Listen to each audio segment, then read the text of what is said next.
Live from Utrecht, this is the fan Wirdum Sjorsnado. Yes, podcast. Yes, I'm very happy we're not actually doing this live.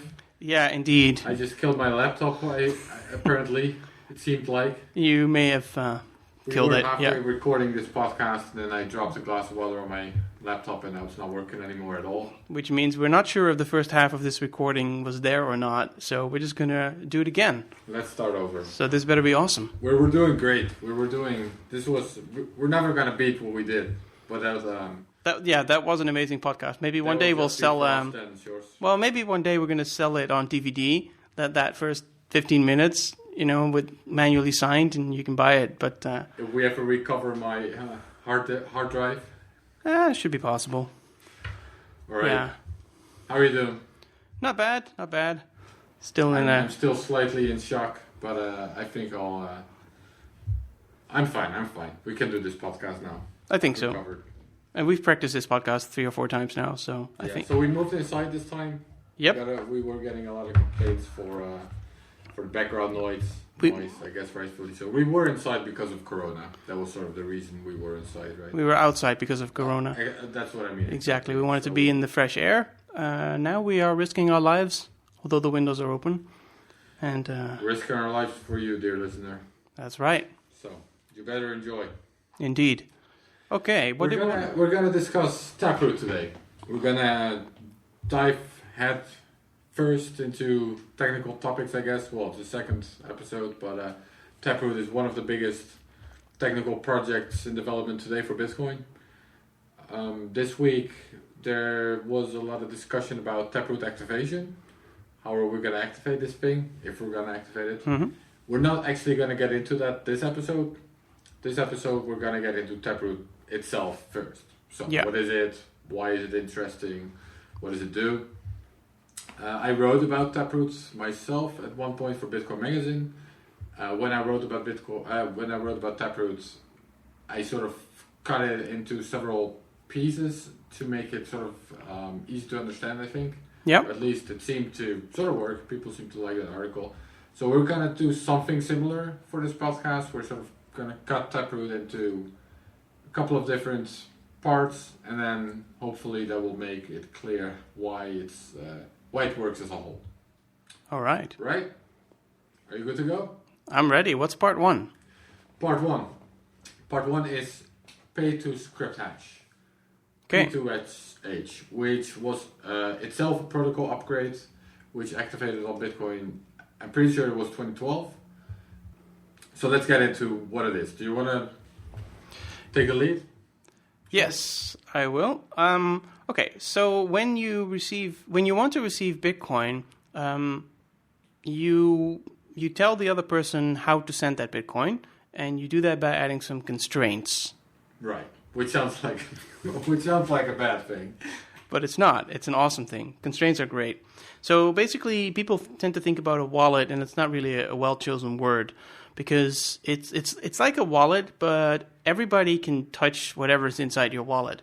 And so the constraint that people tend to add is only I can spend these coins. Right. Which, or to be more precise, these coins can only be spent if the transaction includes a signature that's made with this specific public key. Right. So what you do is you tell the other person, here's my public key, or the hash of the public key, and put that on the blockchain with the note on it that only the owner of that public key can spend it. And that's what you mean by sending to me. So you're not really sending me a file or anything. You're just publishing something on the blockchain that says whoever has this public key can now spend these coins. And that happens to be the recipient's public key. Right. So that's a very common type of constraint. But Yep. there are all sorts of other types of constraints, for example. Right. Because this constraint is expressed as a script. And a script can say a lot of different things. It could also say, well, I can spend this, but my mom also needs to sign it. But after 35 years, maybe I can sign it alone. Yeah, so it's possible to send Bitcoins to someone, or to put it differently, to receive Bitcoins, and do this under certain constraints, and these can be multiple constraints. Yes. So either me and my mom have to sign it, or I can send it alone after 35 years, Yep. or my mom can sign it alone, can spend it alone if she has some sort of secret Yep. Which I could put on my will, or I'm just sort of thinking out loud here. But you can have several different constraints, and if you want to spend the money, you only need to fulfill one of these constraints, and you can sort of pick one, and that's the one you publish. Yeah. That's the one that the blockchain and the world will recognize as, all right, that's the one he's using out of several that he could have used. Yeah, but to go back to why script hash, because it's paid to script hash, not paid to script. If I want to receive coins from you, I would have to tell you exactly what script to use. And it's kind of weird because now I'm telling you how I want to spend my coins. And if this was put in an address, it'd be a very long address. Yes, and not only how you want to spend your coins, but all the different ways in which your coins could potentially be spent, even if you don't use them. Yes. But and so the idea is now, instead of sending to the script, you send to the hash of the script. So you're giving me, as because you want money from me, you're giving me the hash of your script, which is always the same length and happens to be the same length of a normal address.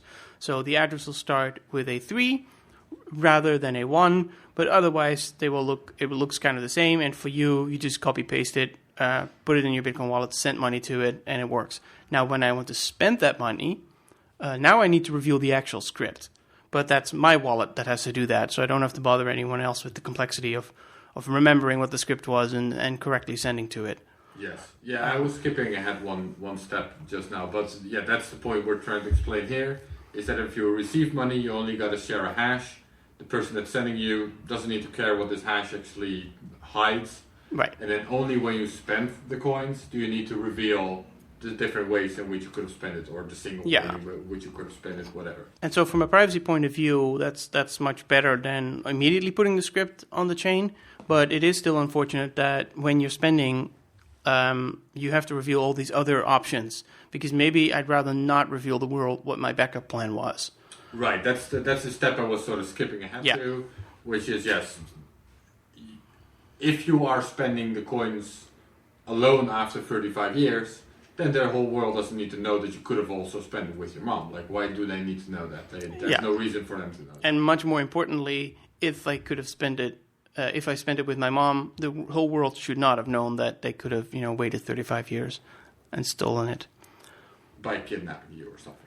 Whatever. Yeah. Okay, so the point is, anyways, like, regardless of specific examples, the point is, once you spend money, you should only have to reveal the solution you're using, not all of the other options. Okay. Now, if only there was a way to do that.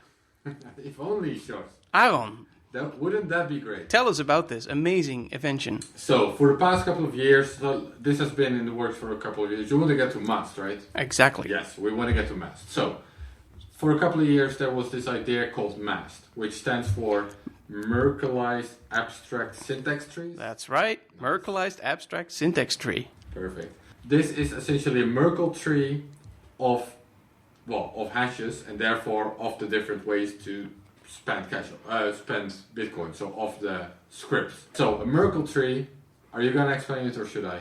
I'll explain it once and then you'll correct my explanation, because it's kind of hard to wrap your head around it. But the idea is that it's basically just, you could see it as a list. There might be 8 conditions, but instead of, you don't want to show all 8 of those conditions, so what you do is you group them in a tree. You put, 8 of them at the bottom, then you put each of them, you combine them, so then you have 4, and each of those 4 you combine them, so you have 2, and then you combine those 2 and you have 1. So that's your pyramid. Yes, and by combine you mean hash. You hash, so exactly. You have hashes already of the scripts, of the solutions to, of the conditions to spend your coins. These are hashed, and then you bundle each of the 8 hashes in this example into couples. So now you have 4 couples of hashes, and these are themselves hashed. So now you have 4 hashes. Yep. And these are coupled, and then they are hashed, so then you have 2 hashes, and these are coupled and hashed. Yep. Well, they're coupled, it's 2 left, so that's 1 couple. You hash them, and then you have 1 hash left.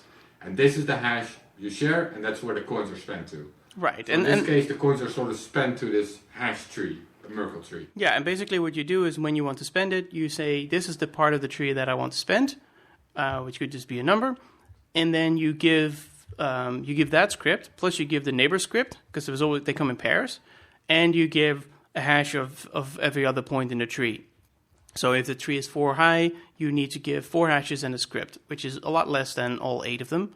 and you keep everything else secret. So you still prove that you didn't change the script. Yeah. Now, Merkle trees are very common, of course. They're used in blocks too, for the blocks themselves. They were used for file sharing, BitTorrent, all those sort of things. They all have these little chunks, and you can just ask for one chunk, and you know for sure that the chunk is actually part of the original file and not some made-up thing. Yeah. So if I want to simplify that by quite a bit, then it just means you only reveal the script you care about.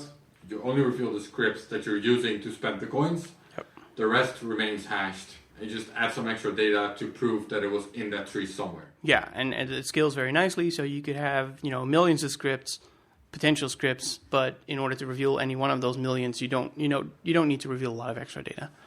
So would it literally scale that well, millions? Well, would that be possible?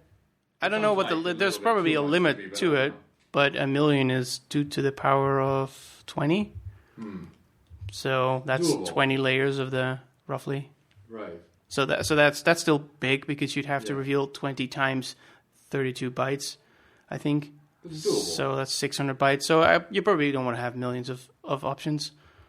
But yeah, it's not too bad. Is it doable or not? I don't know. You'd have to ask me that before the podcast, and I can look up the answer. Or we could pause again and break another computer, and we'll be back. Fair enough. Anyways, you can hide a lot of conditions in there, so that's good for privacy, like we mentioned. And so the other thing you're mentioning now is it's good for scale as well, because you don't need to include all of the possible scripts into the blockchain. The blockchain is a scarce resource. Costs a lot of fees to include all of that. Even if you're only including it when spending, you still got to pay all of these fees. Yep. With something like Mast, you can keep the vast majority of it hidden, makes it much cheaper as well as private. Great, and this could have just been another opcode, so another instruction in the script, which has been debated for quite a while, but in comes magic. Sjors, wouldn't it be great? If we could hide that we're even using Mast itself. Exactly, because there is a so-called an ultimate condition, which is that everybody agrees. So if everybody agrees, everybody signs, you don't have to reveal that there was a script. So let's take the example. But how would you do that? Okay, so let's take the example we just had where you're receiving coins and it's you and your mom, but after 35 years you can spend it on your own. Right. Or she can spend it if she has some sort of secret that you've put in your will. I don't know, that was something I just made up. Yeah. This means that in this smart contract, because that's essentially what we have here, that's what it's called, there is this option where your mom or was it my mom or your mom? Whatever. Yeah. Both are moms. Your mom and yourself are in agreement, and both of you agree, yes, let's spend this money so you don't have to wait 35 years and you don't have to include the secret. In most smart contracts, there's almost always there is or should be this condition where everyone who's involved with this smart contract just agrees that let's spend the money. That's right. That's almost always the case, or it should be the case. Almost always. Yeah. Right.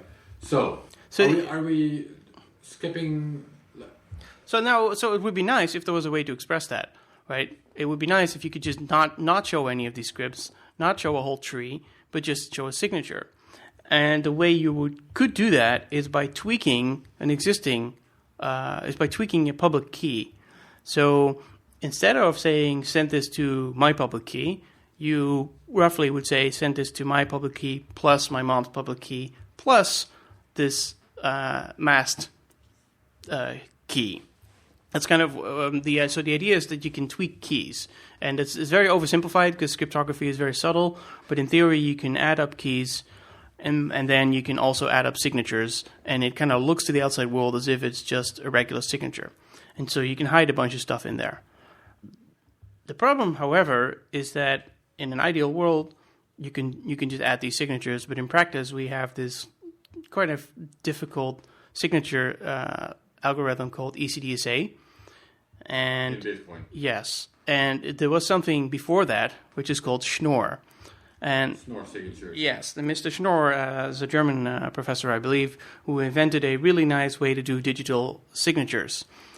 Unfortunately, he patented it, And so nobody wanted to use it, and so a bunch of lawyers basically, together with engineers and cryptographers, tried to figure out if there was a way to maim Schnorr's algorithm so far that it would legally not fall under the patent, but still kind of work. And that is what is ECDSA. And that got really standardized. The NSA published some nice numbers for it. And OpenSSL, the cryptographic library that many programs use, which is also maintained, I think, by just one person, it used that. And so when Satoshi, probably when he was working on Bitcoin, he had to pick a curve, a cryptographic curve, and he just picked something from OpenSSL, namely ECDSA, and not Schnorr, because first of all, he knew it was patented, or maybe just the patent maybe just ran out. But second, there was just no implementation of it. And it's much easier to just use a library, because writing your own cryptography is really, really hard. And whatever this massive team was that Satoshi supposedly had did not have a cryptographer that could do that. So the nice thing about Schnorr, I guess, if I would put it in one sentence, is that you can perform math on it. Yeah, you can add signatures in Schnorr trivially. Whereas with ECDSA, because of this maiming that they did to get around the patent, you can kind of add signatures if you spend a lot of time and, you're very careful. But it's very complicated. If you simplify it a lot, I would say, or this is sort of how it was explained to me, I think, at some point, simplified a lot. Or maybe I just made this up at some point, that's also possible. Anyways, the sort of simplified example is that a public key plus 1 would correspond to a private key plus 1. Exactly. A signature plus 1. Like, you can do math stuffy thingies with it. Yes. And then it still makes sense. Yeah. Right? Well, a public key plus another public key. And then if you take key, and it can be combined with the private key plus the private key, exactly, and the signatures can be added. All of it can be added, but so not with ECDSA, or at least not easily with ECDSA. Yes, but with Schnorr it still works. Bitcoin developers have been wanting to add Schnorr to the protocol anyways. This was a project even before Taproot was thought of. People were thinking of adding Schnorr because you can do all sort of cool stuff with it. Yeah, and then at some point, Greg Maxwell, the former Bitcoin core developer, I guess we'll call him. He's still a Bitcoin core developer. He still reviews code. Contributing? Yeah. He mostly reviews code, but yeah. What's that? He mostly reviews code, but he's there. Okay, well, that's definitely a contributor then. I thought he was sort of... No, he's not loud on Twitter because he's not on Twitter, but that doesn't mean he's not there. No, I thought he kind of retired or he was just lurking on IRC or something. Anyways, he's there. But he came up with this idea to use Schnorr in this very clever way in combination with Mast, and that brings us to Taproot. Yes. Right? So basically, because you can add anything to a public key, you can also add a script to a public key. Because a script is essentially just a number, and a private key is essentially just a number. So you can just add numbers. Well, or hash. Well, a hash is a number too. Root. And a Merkle root is also just a number. Yes. In fact, everything is a number, but yeah. In Bitcoin, it definitely is.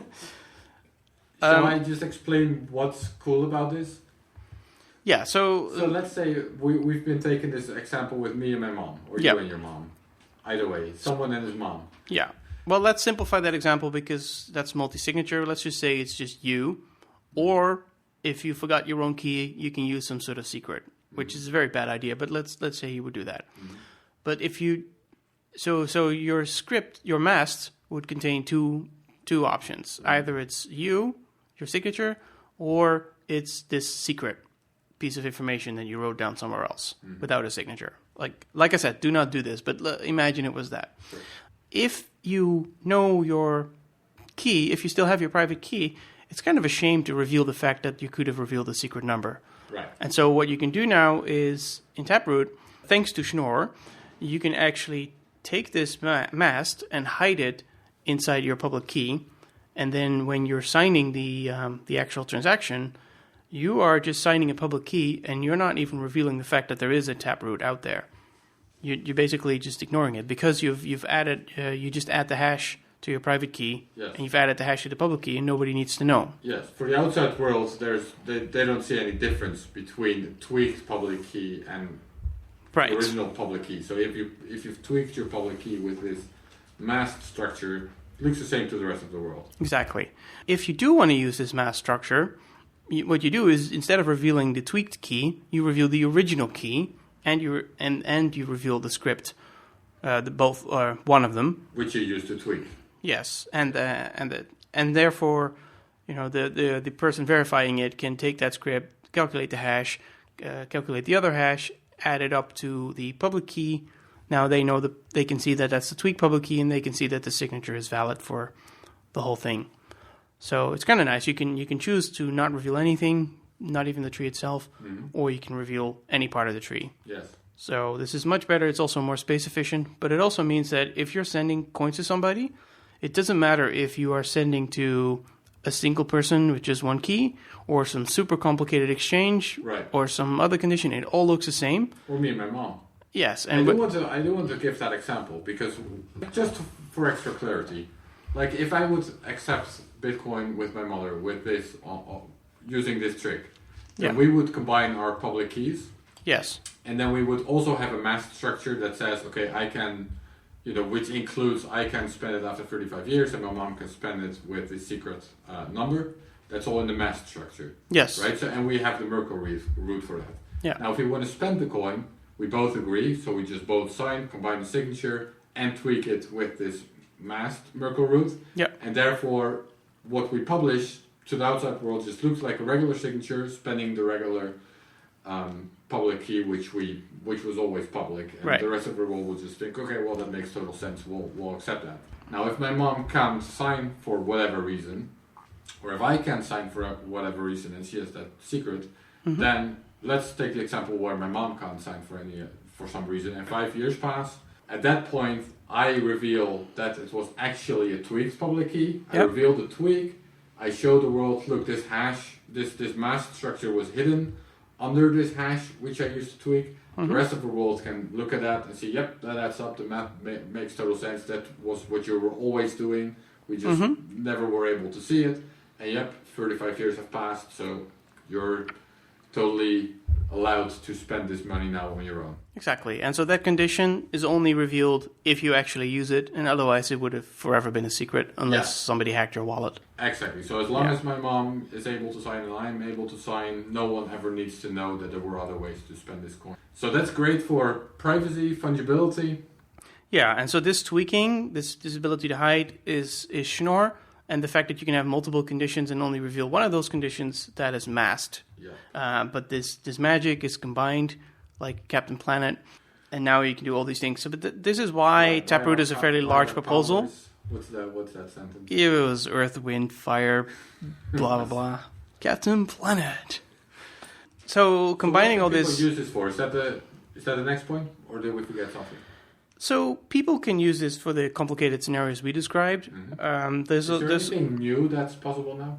Well, a couple of things. One is you can do multi-signatures without script, because you can actually just combine multiple signatures. Right. But there's some protocols for that. Different trees, different parts of the tree which allows different people to. No, not even the tree. Even without using the mass structure, the Taproot itself can be one signature, but it can also be a multisig, but just an n of n multisig. Because there's just general math that you can use to combine signatures. And that was sort of possible. It's called threshold signatures in ECDSA. But there's lots of papers about it, and it's all very complicated. But with Schnorr, it should be slightly easier. And by easier, I mean there's still only five people on the planet who can understand the math, but they can write tools. Collaborative spend, that's what we're calling it, right? Yeah. That can have a sort of multisig, n of m kind of. So the easiest, I think, there's a proposal called Music, which does what it does is it adds the signatures. MUSIG. Exactly. It combines signatures. Not MUSIC. Yeah. Anyways, go on. So to the outside world, it will look like a regular signature. It just looks like a regular public key and a regular signature, but really it's a combination of public keys that are then all signing, and you can add them up. And in theory, I believe you can also do threshold things with that will still look like a single signature and a single public key, but actually it's 2 out of 3 signatures. And that stuff is, you don't have to bake it into the protocol. So as long as you support Schnorr, then somebody can come up with a way to combine these signatures, and to the outside world, it will just look the same. So that's not actually part of the protocol, but that math still needs a lot of verification, and people need to make tools around it. But Taproot enables that sort of stuff. Right. But so you what can. I really like about Taproot is how it makes Lightning more private. Like opening and closing channels, all that stuff just looks like regular transactions. Yes. There's no way to tell that people are using Lightning at all, right? Correct, because Lightning, again, is an example of usually both parties agree, and they both sides of the channel agree on an operation, and for the rest of the world, it will just look like a normal transaction. Right. But if they disagree, there's all these additional timeout conditions. And those can be nicely hidden inside the Taproot. Right. So that's very nice. And the other benefit is that if you have a payment on Lightning, it goes from hop to hop to hop. Right now, you're revealing a pre-image, which is just something that you hash. And that thing is the same for every hop. So somebody who can see all the nodes can see that one payment belongs to the same person. If you're like a spy on a route, on different parts of the route, you can sort of connect that this was the same Yes, payment, right? and then there's some exploits based on that, actually. So that would be harder now. That will be more difficult because you can, instead of using a pre-image in a hash, you just use essentially public keys and private keys. Mm-hmm. So everything would just be points on the elliptic curve that you're adding up. Right. So, and then every point along the route can tweak the number slightly differently. So to an outside observer that does not know the private keys, they just look like random numbers. Now they can still correlate the amounts, so there's still some problems remaining. Sure. But it's an increase in privacy, which is very nice. Mm-hmm. Yeah. Yeah, I think one point I would say about Taproot is that it seems to me, at least, but I'm probably going to be proven wrong on this. It seems to me like all of the things we want to do with Taproot are technically possible already. It's just right now it's just not very privacy friendly, or it costs a lot of data. Some things are not technically possible because 16. I think the maximum for multisig is 15 right now. Right. So you can do infinitely large multisigs, either by adding these signatures as I just described, but also just by making a very large tree and you just put all the combinations in. Right. So you can strictly do more. Yeah. But I would also say that. Yeah, for most people, you might not notice the difference, except your privacy is just going to be slightly better. Yeah. And as these advanced options come along, you'll just use them, but you won't notice them. So I agree, it's not as dramatic. Segwit, when it was launched, Segwit 0, by the way, because Segwit is versioned. Mm-hmm. Taproot is Segwit 1, or uses Segwit 1. Mm-hmm. When that came along, it enabled Lightning, because Lightning was an absolute pain in the ass to do without Segwit. There were all these papers with trusted hardware modules and all sorts of weird stuff. It was really hard. And there came Segwit, and now we have Lightning. Now, Taproot, again, improves things about Lightning. There's other software proposals that can improve things about Lightning. And those improvements should not be trivialized, because I think when Lightning if it gets real big and is under attack all the time, some of these things that we can currently ignore can't be ignored, and then it's very nice to have a bigger toolbox that can, deal with all these problems. Is Taproot technically done, ready? Do you know this? Is it still a work in progress, or is it at this point sort of? Well, if you're saying that people are discussing deployment options, then I guess it's further along. In my own work reviewing Bitcoin Core stuff, I have not yet reviewed a pull request that does any of the Taproot stuff. I know that there is one. I don't know if it's ready to review yet or whether it's still in draft. We're basically making a lot of changes to the wallet itself. We've been almost completely rewriting it with a few, with a couple of people to make it much more flexible. And that flexibility is a prerequisite for being able to add something like Taproot, because what happened with Segwit is it was added to the blockchain, but the core wallet was not able to properly use Segwit for, I think, at least a year after Segwit was released, which is kind of embarrassing. So hopefully this time the wallet will just be completely ready for all the magic, and then we just have to wait for the soft fork to activate. Right. So how far it is, I don't know. I have not followed all the mailing lists in detail. Yeah. I went to a workshop in London by Optech in February, where we did a whole day of going through the protocol and all the little script things and signatures and how that all works, which was super useful. They have a Python workbook online too. I recommend reading it if you want to learn. And they've done review clubs where lots of people looked at it. But after that, I have kind of not paid as much attention to it, partially because there was this little virus thing that distracted everybody, partially because it's a huge thing. So for my own review habits, I find it easier to review smaller things as they come in, and they haven't been coming in yet. I'm not sure how to handle that. And then the next question is how it's going to be activated. Yeah, we'll discuss. Maybe next week. In the next episode. Maybe another time. No promises. We'll see. Is this when you do the sign off? I think this is the part where you do the sign off. This was episode 2 of the Wirdum Sjorsnado podcast. Thank you for listening. There you go.